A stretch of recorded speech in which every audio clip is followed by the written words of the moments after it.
Welcome to my channel Nusrat diary. আজকের ব্লগটা শুরু করলাম আমার একটি পার্সেল দিয়ে।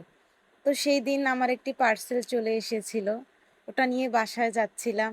তো যাওয়ার পথে দেখতেছি মহাশয়েরা আমার বাসার গলির সামনে বসে আছে। তো এই তো ওদেরকে কাটিয়ে আমি বাসায় চলে আসলাম।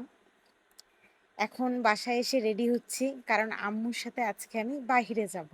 তো ড্রেস বের করে নিলাম, রেডি হয়ে এখন এই তো বের হয়ে গেলাম। আমার আর আম্মুর কিছু টুকিটাকি কেনাকাটা ছিল, এর জন্য বের হয়ে গেলাম। আর আমার কিছু ড্রেস টেইলরে দিতে হবে। তো এই তো বের হয়ে রিক্সার জন্য যাচ্ছি, হাঁটতেছি, রিক্সা পাচ্ছি না। এখন রিক্সাওয়ালা মামাদের এত পরিমাণে মুড সুইং হয় যা বলার মতো না। ওরা 50 টাকার ভাড়া চায় 100 টাকা, 100 টাকার ভাড়া পারলে 200 টাকা। তো এই তো রিক্সায় করে চলে যাচ্ছি, আর তোমাদের জন্য একটু ফুলের ভিডিও করে নিলাম। আর রাস্তায় এত পরিমাণে জ্যাম যা বলার মতন না। সেই দিন বের হয়েছি, বারবার এত পরিমাণে জ্যামের মধ্যে পড়তেছিলাম যা বলার মতন না। এই তো জ্যামে থাকতে থাকতে আঙ্কেলটা মাথা চুলকাচ্ছে, তার মাথায় এই চকচকা জায়গাটা দেখতে বেশ ভালোই লাগছে। আর আমি এই যে বসে থাকতে থাকতে রাস্তার পাশে দেখি যে এখানে লাল শাক গাড়ছে। আরেক জায়গায় আমি পাট শাক দেখছি, কিন্তু ভিডিও ক্লিপ নিতে ভুলে গেছি।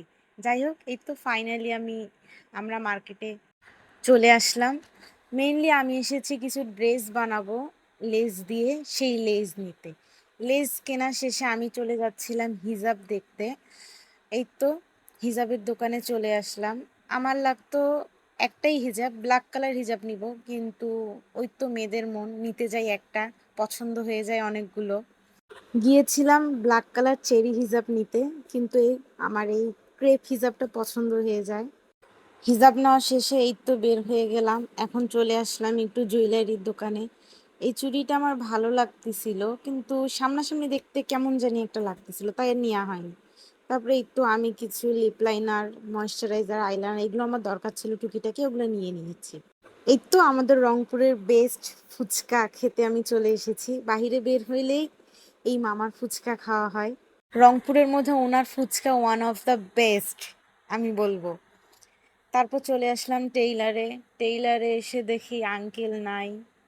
আঙ্কেলের জন্য অপেক্ষা করতেছিলাম। তা আঙ্কেল আস্তে আস্তে, আমি কিছু স্ন্যাপ নিচ্ছিলাম। এই তো আমাকে একটু দেখো আমার রং ঢং। ও আরেকটা কথা, এর মাঝখানে আমি আমার নানুমনির বাসায় গিয়েছিলাম, ওগুলো ক্লিপ নিতে ভুলে গেছি। অলমোস্ট 15 থেকে 20 মিনিট অপেক্ষা করার পর আঙ্কেল আসলেন। তো এই তো আমি আমার ড্রেসের ডিজাইনটা দেখাই দিচ্ছিলাম আঙ্কেলকে, কোথায় কোন লেস বসবে। আমি দুটো ড্রেস বানাতে দিয়েছি, আর একটা সালোয়ার। সব শেষে আঙ্কেল আমাকে একটা স্লিভ ধরায় দিলেন। ওটা দেখতে দেখতে এখন আমি বাসায় যাচ্ছি, কারণ এখন মনে হয় যে ড্রেস কেনার চেয়ে ড্রেসের মজুরিটাই বেশি।